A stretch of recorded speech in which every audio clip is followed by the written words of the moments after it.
Well, let me tell you a little bit about Chula Vista. Chula Vista is a very unique place. It's located in California, about 8 miles from the border of Mexico. So it has some unique features where our mobility rate is about 25%. Many of our students are binational, so they have family that live in Mexico and family that live in Chula Vista. There's an interesting bicultural environment in Chula Vista. We have one of the highest Hispanic English learners. But I want to let you know, this whole issue of collaboration has absolutely transformed our district. And we talk about, I believe, Sarah talked about culture. It changed our culture. Our English learners were, at one point, the lowest achieving target group. In fact, in most districts, they are. You know, right now, if you look at our journey, we've been working on collaboration for the last decade. Our English learners is one of the highest target groups. In fact, as a target group, our English learners have exceeded most of all of our surrounding districts in achievement. In some of our schools, the achievement gap has completely been eradicated, which is amazing. But that didn't happen overnight. It was a steady progress, and you could attribute that progress through our association with the Ball Foundation that created actually structures that would help collaboration. Because time alone is not, it's important, but time alone is not going to fix it. You ever put principals together or teachers together, or, hey, even superintendents together? I mean, not much gets done typically, but yes, a lot of talk, but you need to have some specific protocols of focus in your conversation, and that was developed as a result of our partnership with the Ball Foundation. So yes, collaboration, time is important, but there are essential elements that's very critical to have as part of your culture. We had one of the most acerbic, caustic, how can I say, relationships with our unions about a decade ago as a result of the collaboration. I mean, I actually hired my union president as my director of HR last year, which is, really, we've come such a long way in the sense of how we collaborate. And I actually started at the district as a principal. I have seen the specific changes of teachers working in isolation, working as teams, seeing not only what's happening in their partners' classrooms, but also across town. Chula Vista, by the way, is divided. East side, extremely wealthy, multi-million-dollar homes. To the west, where about 100% of the population lives below the poverty line. I mean, we had an interesting collaboration between our East Side schools and our West Side schools, especially when our West Side ELs were outperforming our East Side English learners, which was such a shock. It really created a unity throughout the district. And I think that's real important when Sarah talked about culture.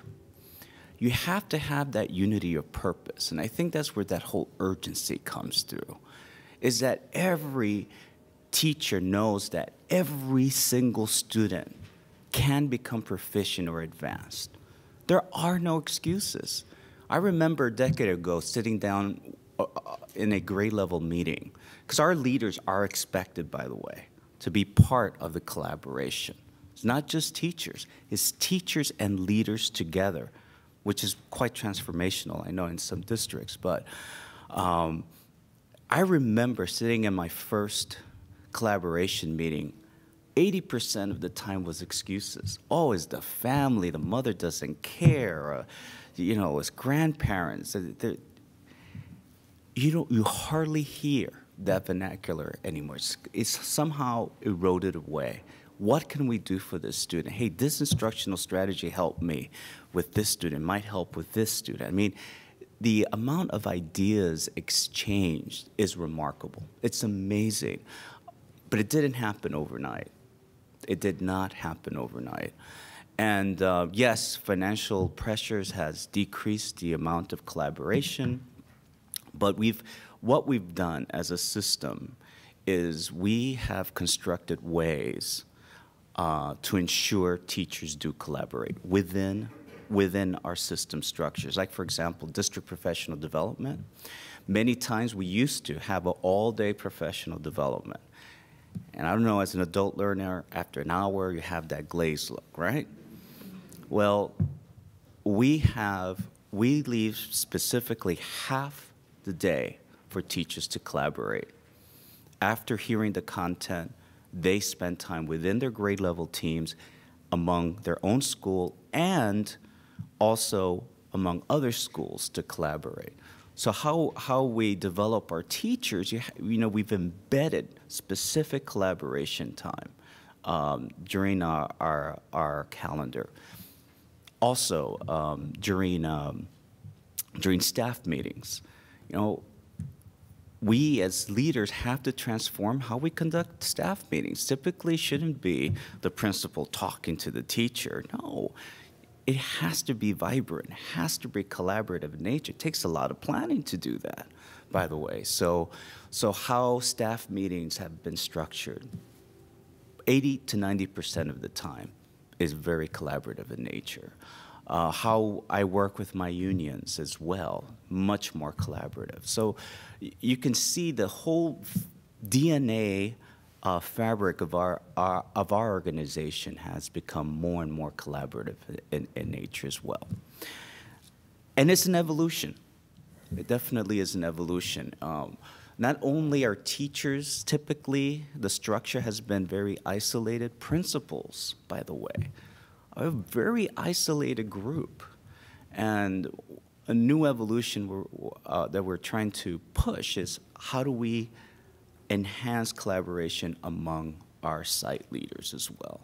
And so we're creating structures where we have a lead principal with a cohort group, and they're working through the journey of implementing Common Core and several of our initiatives, and they're beginning to learn together. So as a district office, we are changing as well.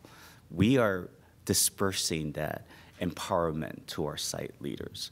So it just can't say enough the importance of collaboration. It has completely changed our structure, how we act and how we work with schools. It's a messy business, but it's a business that's worth trying and attempting. It has changed how our students are achieving. Also with technology, it has also opened up different doors. Using social networking, teachers sharing lesson plans, resources. It's been quite amazing, quite an amazing journey, and a journey that we're still undergoing. So thank you very much for your time.